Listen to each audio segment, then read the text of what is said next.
Bom dia, meus queridos. Então, vou gravar a aula, já que não consegui dar aula na terça-feira. Então, vou fazer essa aula assíncrona, tá? Então, o conteúdo é o mesmo, tá? Então, não se preocupe, ela vai ser um pouco mais rápida, porque não tem a interação com vocês, então acaba sendo mais rápido. Então, deve durar aí perto, aproximadamente perto de 1 hora, talvez um pouco menos, um pouco mais, tá? Então, espero que gostem da aula. Tá? Peço desculpas por não poder dar, né, não ter conseguido dar aula naquele dia, mas estava, né, com bastante dor de cabeça. Acho que foi pela viagem até Brusque, né? Também cheguei tarde, também tomei a vacina, né? E tomei a AstraZeneca, que tem um certo efeito colateral. Até no outro dia ia gravar na quarta-feira, mas também fiquei com bastante dor de cabeça, acabei não conseguindo gravar. Então, estou gravando hoje já estou 100% e protegido, tá? Então, vamos lá para nossa aula, tá? Então, hoje a gente vai, né, falar um pouco de pêndulo simples, um pouco de oscilação amortecida, ressonância e falar de ondas, tá? Então, hoje a gente vai discutir esses assuntos aí, beleza? Então, vou pegar aqui, pedir para apresentar.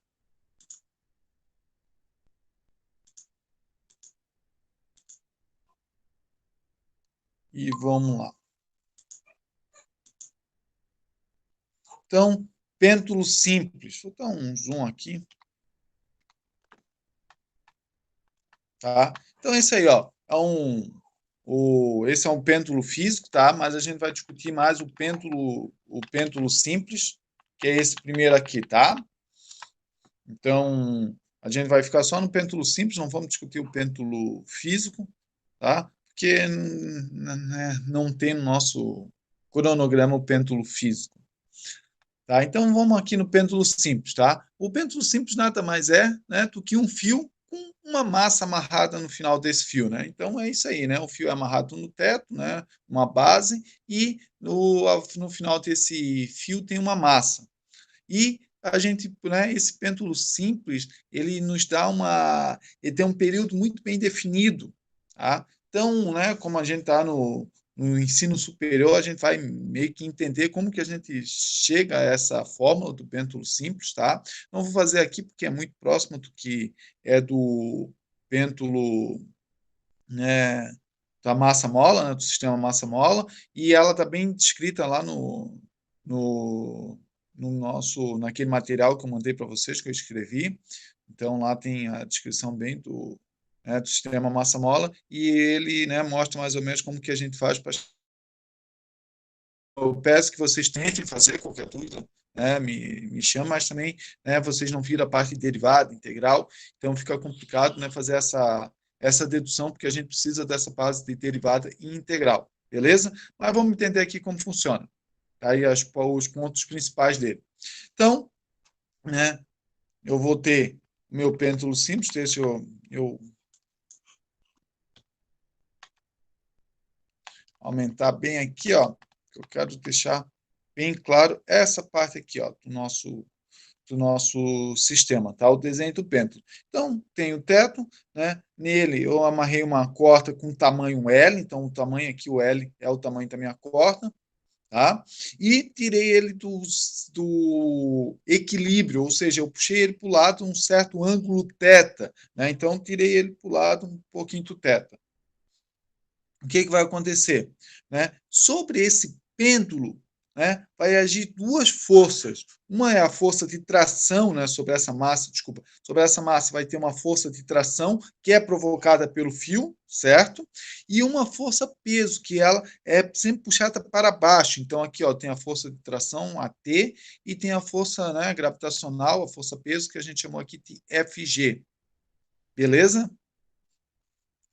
Se, né, na hora de decompor fazer o somatório dessas duas forças aqui, a força de tração e a força gravitacional, eu posso fechar o que a gente chama do triângulo retângulo aqui, né? É um triângulo que eu fecho aqui e aqui, vou aqui, ó, né, o triângulo retângulo aqui embaixo, tá? Fechando esse triângulo retângulo, vai aparecer uma força, que é essa força aqui, ó, que está apontando aqui. Essa força é que vai fazer o pêndulo voltar. Essa força aí vai ser proporcional à força peso vezes seno de θ. tá? Então, conforme maior esse ângulo, maior vai ser essa força, beleza? E essa força é a que faz o meu pêndulo oscilar, tranquilo? Tá?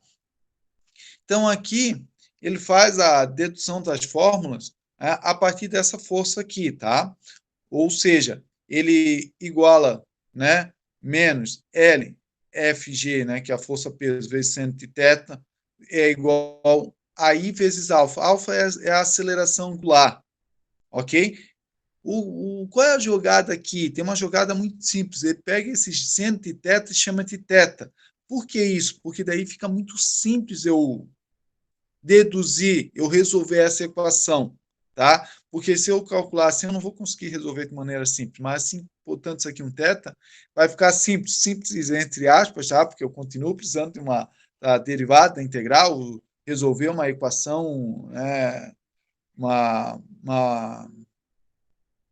fugiu o nome, mas um problema de integral e derivada que a gente tem que resolver aqui, tá? Então, para conseguir chegar à resolução dessa equação aqui, ok? Mas por que eu posso substituir seno de θ pelo θ? Mas eles não são valores diferentes? Claro, uma coisa é θ, outra coisa é seno de θ, completamente diferente. Só que o que acontece? Quando eu trabalho com baixas oscilações, ou seja, pequenos graus, né? Vamos dizer aqui de 5 graus, o θ em radianos, tá? Então, isso aí tem que ser em radianos, vale 0,087. Tá? E o centro de θ também vale 0,087, ou seja, para pequenos valores, os valores são muito próximos. Tá? Então, aqui ó, em 15 graus que começa a ter uma certa diferença. Menos do que isso, o erro é menos de 1%. Tá?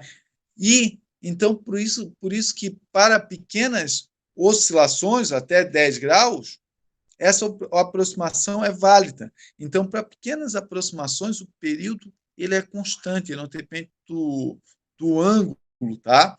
E o período vai valer esse valor aqui, ó. Né? O período vai valer 2π L de G.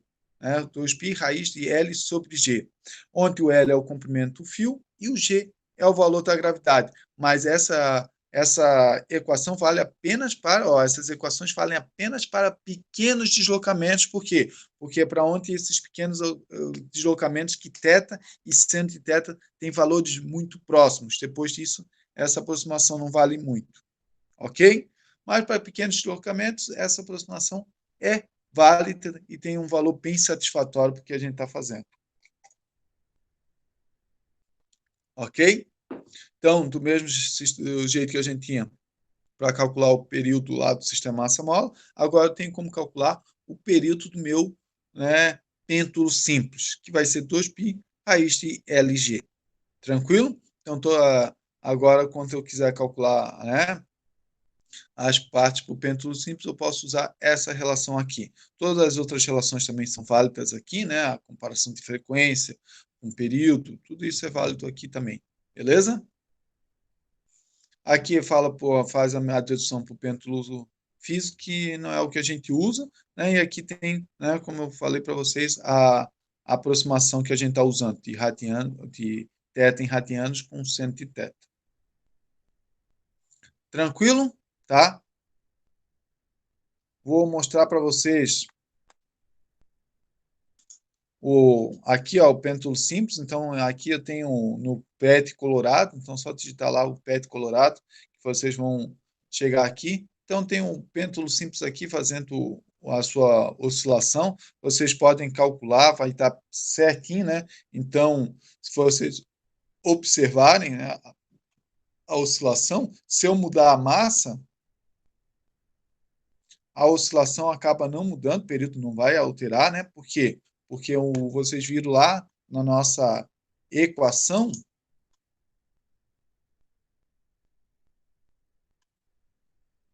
né, que o período não, do pêndulo simples, o período não depende da massa, ele depende apenas do comprimento e da gravidade. Então, aqui, se vocês chegarem aqui, ó, eu mudei a massa, não alterou nada. Mas no momento que eu mudo a gravidade, ó, como muda o meu valor do pêndulo, o meu valor do período, né? Meu período se torna muito menor. Ah, professor, mas ele está mais rápido. Claro, ele está mais rápido, mas a frequência aumentou, mas o período diminuiu, não esqueçam disso, tá? Outra coisa também que eu posso... Vou vir aqui... Vou voltar aqui para pequenas oscilações, tá, pessoal? Ó, bem lento, né? Outra coisa também que tá, se eu mudo o comprimento, o valor do período também acaba mudando, tá? Então, quando ele está, ó, mais lento, fio mais curto,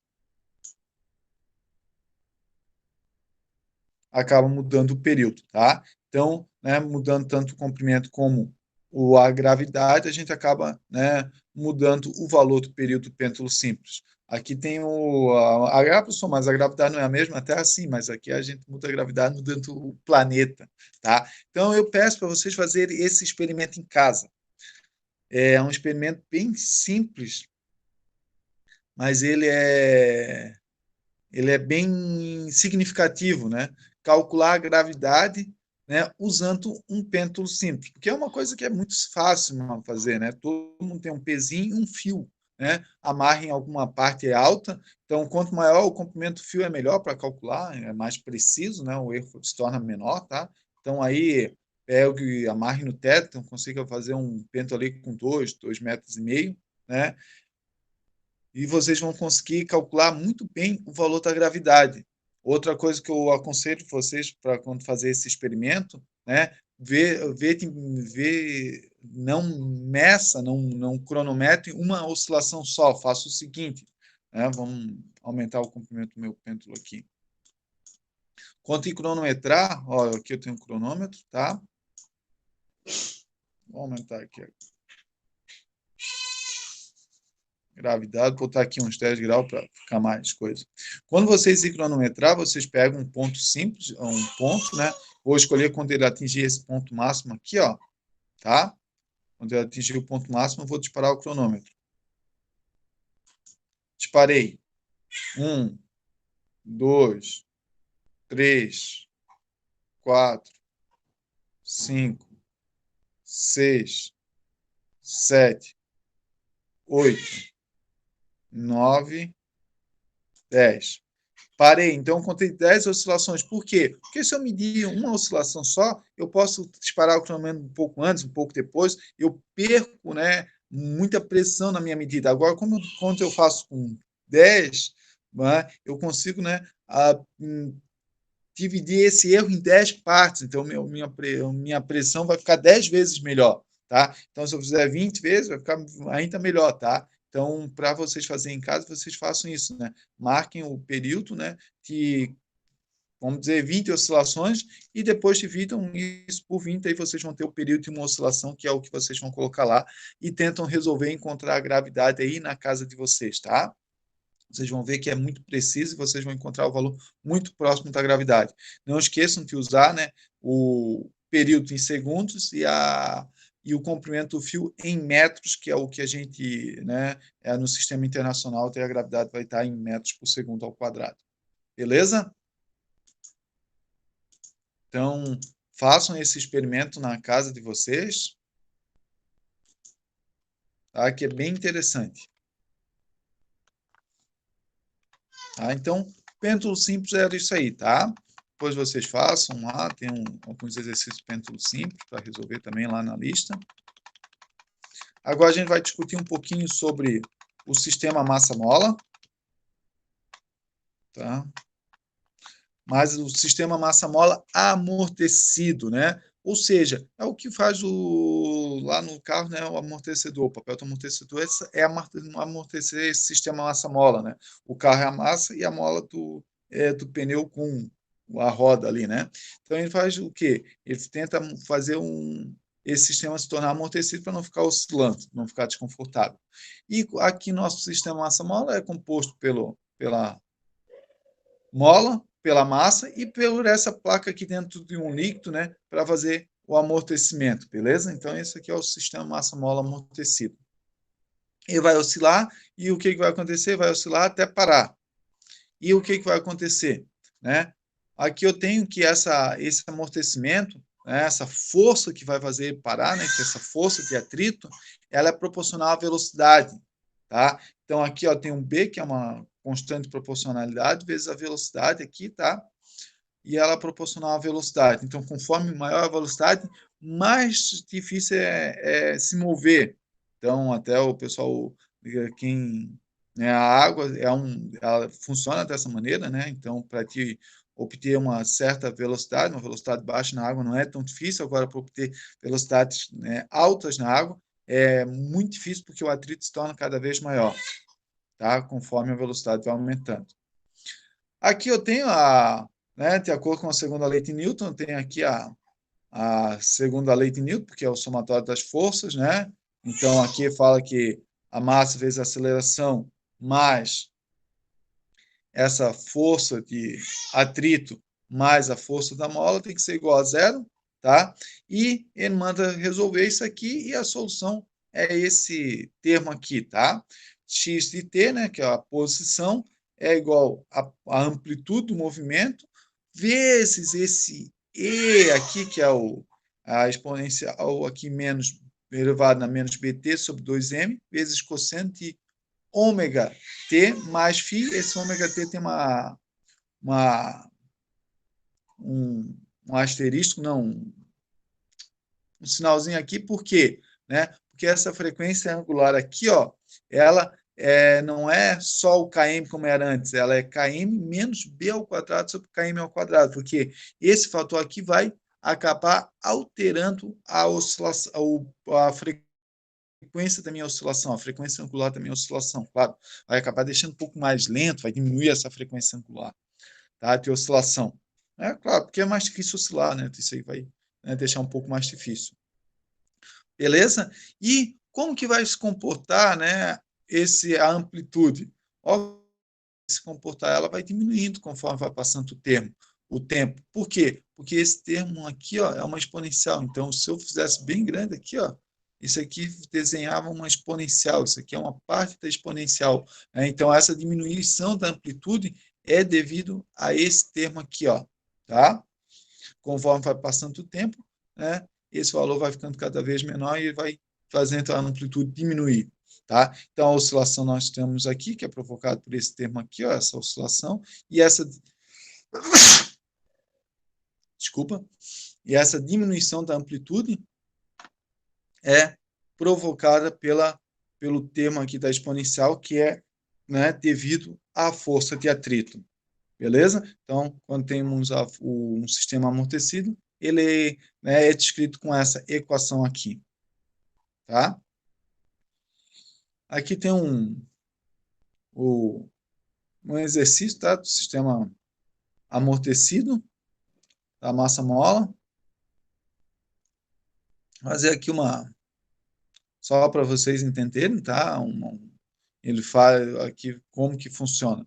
Então, ele diz aqui, ó, para um oscilador amortecido, a figura 15.14, que é esse aqui, com massa 250 gramas, então isso aqui é 0,25 quilogramas, com K igual a 85 newtons por metro e B 70 gramas por segundo, tá? Isso aqui é a unidade.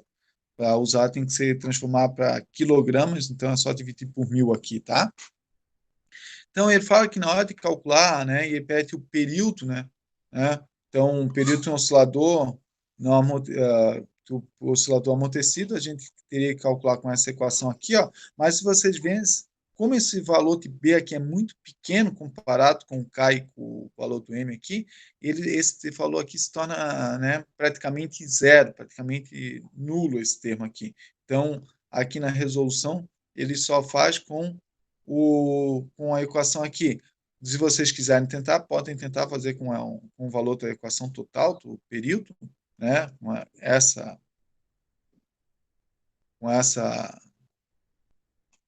com a equação e depois calcular o período, vocês vão ver que a diferença é bem pequena. Então, por isso que ele acaba só, para calcular o período, acaba só usando esse valor aqui. Ok? Então, vai estar um termo aqui de um período de 0,34, né? Por quê? Porque esse amortecimento é muito pequeno. Beleza? Então, aqui ele, ó, o próximo passo, ele pede aqui, qual é o tempo necessário para que a amplitude das oscilações amortecidas se reduza à metade do valor inicial. Então, para reduzir a metade, eu vou ter que esse termo aqui, né, da amplitude vezes E menos PT 2M tem que ser 1/2, né, porque é a metade, né, XM dividido por 2. Então, esse termo aqui, tem que ser igual a 1/2, tá? Então, resolvendo isso aqui, ele aplica o ln, tá? De menos PT sobre 1/2. Então, ele vai resolvendo isso aqui, tá, pessoal? Até, né, isso aqui é só passos matemáticos. Eu só estou mostrando como se faz a ideia física, né? O resto é matemática. Então, ele vai e consegue calcular que o tempo para que essa oscilação é de 5 segundos, tá? Então, aqui ele fala que, como t é igual a 0,34, isso corresponde a cerca de 15 períodos, né? Então, nesses 5 segundos, vai dar umas 15 oscilações para que a amplitude se torne a metade do que tinha antes, tá? Então, esses dois aqui, só para vocês entenderem como funciona o pensamento físico, né? Depois, ali um pouco parte matemática, também é interessante, se vocês não dominarem muito a parte do logaritmo, é bom entender um pouco do logaritmo, né? Então, né, damos lá uma pesquisada como que aparece isso aqui, tá? Mas é tranquilo para entender essa parte aqui, beleza? Então, vamos lá para o próximo passo, tá? Que é oscilações forçadas e ressonância, tá? Então, ali a gente tem uma força de atrito, mas às vezes a gente tem uma força que faz essa oscilação aumentar.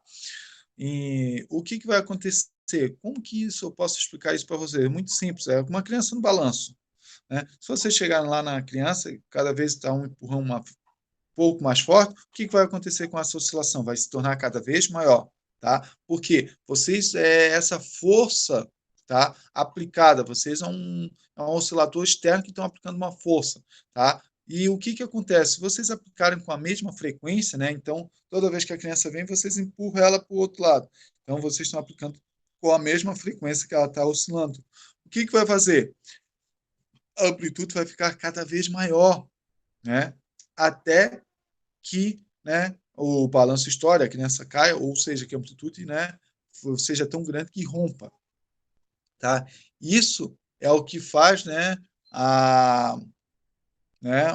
os edifícios caírem num terremoto, ou, né, as pontes caírem enquanto eles, né, marcham em cima da ponte por causa da ressonância que acontece, né? Se tu chega na mesma oscilação, pode entrar em ressonância. Até tem muitas pontes que o perigo dela cair não é com ventos de 300 km por hora, mas com ventos de 150, com ventos de 120 km por hora. Por que isso?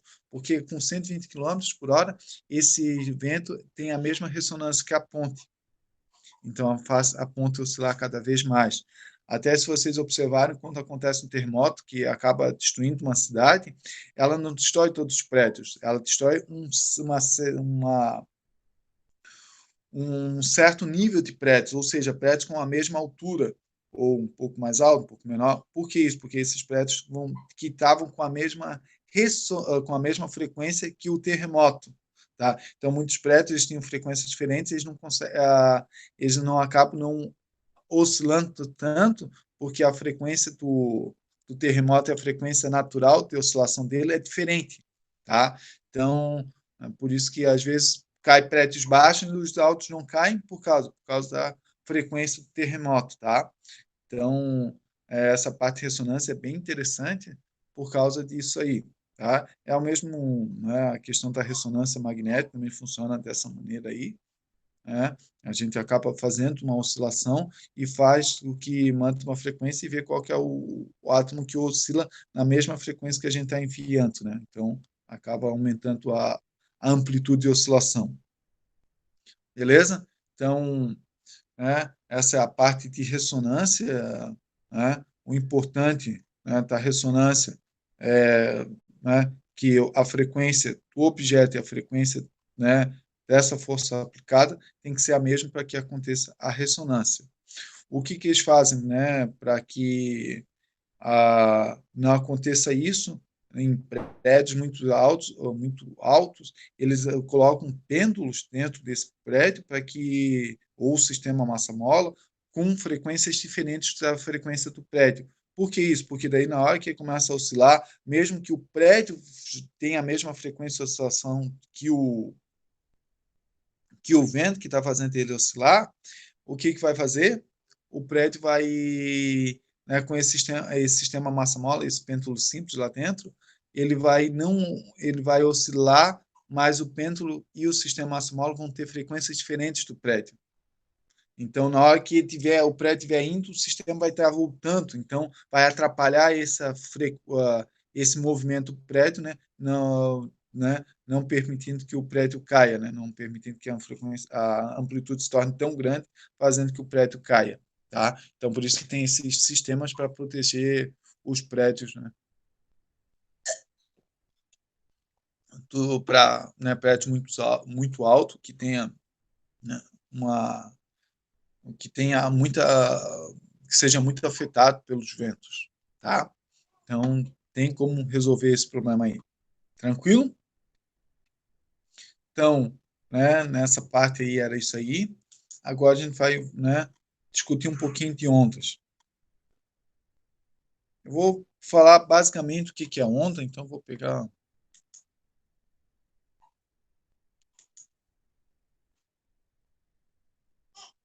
Tá, só deixa eu pegar aqui o outro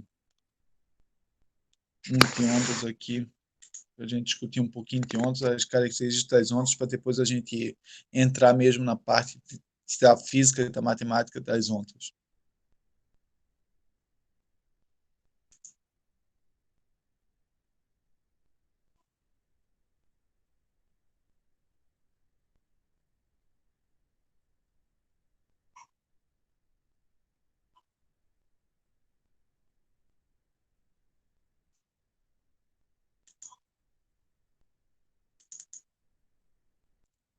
Vamos ver se é esse.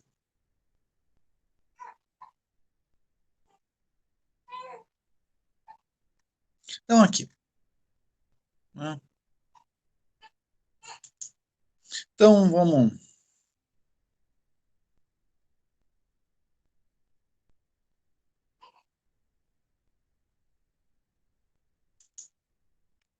falar um pouquinho ali de onda, tá? Então, o que é uma onda? É uma sequência, né, periódica de pulsos, tá? Então, um pulso é só uma sequência, é só uma oscilação, né? Então, tu faz uma oscilação na corda, é um pulso. Quando a gente vai ficando oscilando, a gente cria um trem de ondas, a onda verdadeiramente dita, ok? Então, isso aqui é uma onda, tá? Então, o pulso é só um movimento e a onda, né, é uma sequência de pulsos. Tá? Importante que a onda ela não transporta matéria, ela só transporta energia. Qualquer tipo de onda, ela só transporta energia. O pulso também só transporta energia, tá? Por isso que é pulso e onda ali. Ah, professor, mas e o surfista na onda? O surfista, na verdade, ele acompanha um plano inclinado formado pela onda e ela acaba descendo desse plano inclinado, tá? Então, né? A onda não transporta matéria, apenas transporta energia. Isso é o mais importante da onda, tá bom?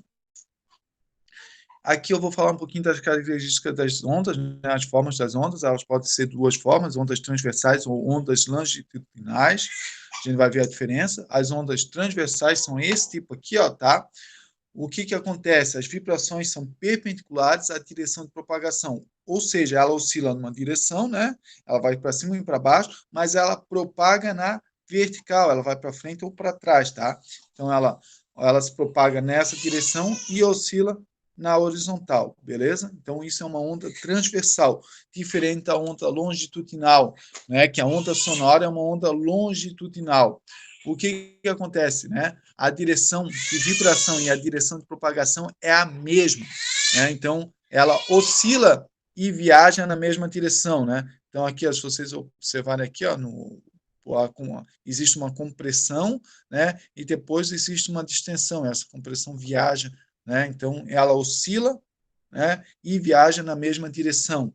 A mesma coisa que uma onda sonora, né? Que é uma pressão, uma descompressão, né, no ar. Então, ela oscila, e viaja na mesma direção, tá? Então, é uma onda longitudinal, né? Então, a onda na corda é uma onda transversal, mas a onda sonora é uma onda longitudinal, tá? Sobre as naturezas das ondas, elas podem ser de dois tipos, né? As ondas mecânicas ou as ondas eletromagnéticas. A onda mecânica ela precisa de um meio, né? Mais importante que ela precisa de um meio para se propagar, porque ela perturba esse meio e essa perturbação viaja pelo meio, tá? Então, as ondas mecânicas, a onda numa corda, o meio é a corda, a onda sonora, o meio é o ar. Então, ela obrigatoriamente precisa de um meio para viajar, né? A onda no ar é a água, é o meio que ela se propaga, então realmente precisa de um meio para se propagar. Já a onda eletromagnética, ela não precisa de um meio para se propagar, ela se propaga no vácuo, né? Então, as ondas, né, o calor, né, que vem do Sol até nós, é uma onda eletromagnética. Então, ela não precisa de um meio, ela é aqui do infravermelho, né? Então, ela não precisa de um meio para se propagar, ela viaja sem um meio. Por que ela viaja sem esse meio? Porque a onda eletromagnética nada mais é do que oscilações de campo elétrico e campo magnético. E essas oscilações deles é autossustentado, porque o campo elétrico sustenta o campo magnético e vice-versa. Então, por isso que eles não precisam de um meio para se propagar. Eles se propagam no vácuo, né? Também pode se propagar, né, dentro de outros meios, mas tá? Elas, né, se propagam no vácuo, tá? E uma coisa interessante, a onda eletromagnética, né, ela viaja com a velocidade da luz de 300 mil, né, quilômetros por segundo, e ela, né, isso no vácuo, né? E essa velocidade é sempre igual, tá? No vácuo, a velocidade da luz é constante. Não importa se passa uma nave espacial a 290 quilômetros por segundo, ela vai, né, a nave vai medir a velocidade dessa onda de 300 mil quilômetros por segundo, né? Isso já entra na parte relatividade restrita, né? Então, isso já é um assunto mais atentado de física moderna, né? E daí, né, é da onde que vem que o tempo não é constante, né? O tempo depende da velocidade do observador. Mas isso não é para agora, só um atentamento aí para coisas futuras aí, quem tiver curiosidade poder pesquisar. Tranquilo? Então, aqui eu tenho as ondas eletromagnéticas, elas vêm de ondas baixas, né, que são ondas com baixa frequência, né? Depois temos as ondas de rádio, que são usadas para comunicação, microondas também é usado para comunicação. Temos o infravermelho, é, que é usado para comunicação de controles. Temos a luz visível, né, que é o que a gente observa, que é o responsável pela visão, né, que pelas cores. Então, a luz visível aqui é só um trechinho bem reduzido, tá, de apenas de 700 nanômetros a 400 nanômetros de comprimento de onda. Então, é um trechinho bem pequeno desse espectro eletromagnético, que é gigantesco, tá? Então, o resto, a radiação das ondas eletromagnéticas, a gente não consegue ver. E esse trechinho aqui, ó, da luz visível, a gente consegue ver. Beleza? Temos a ultravioleta.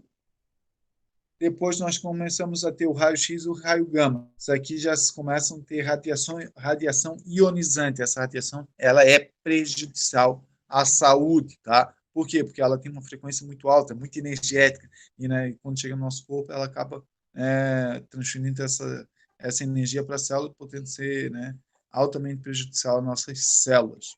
Beleza? Então, isso aqui é o nosso espectro eletromagnético. Tá? Vamos entender um pouquinho das propriedades de uma onda.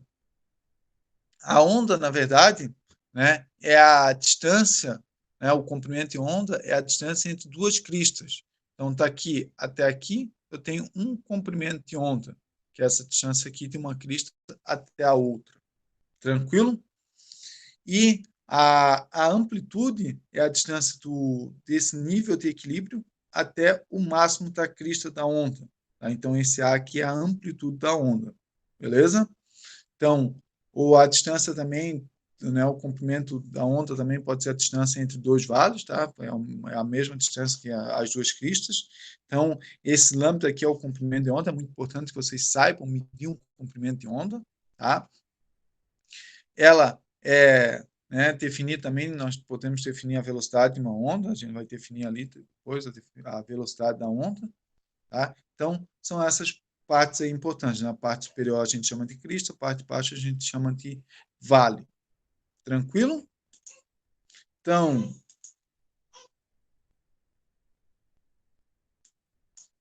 até ia começar a parte, mas eu vou deixar o próximo capítulo para a nossa aula, tá? Não vou começar ali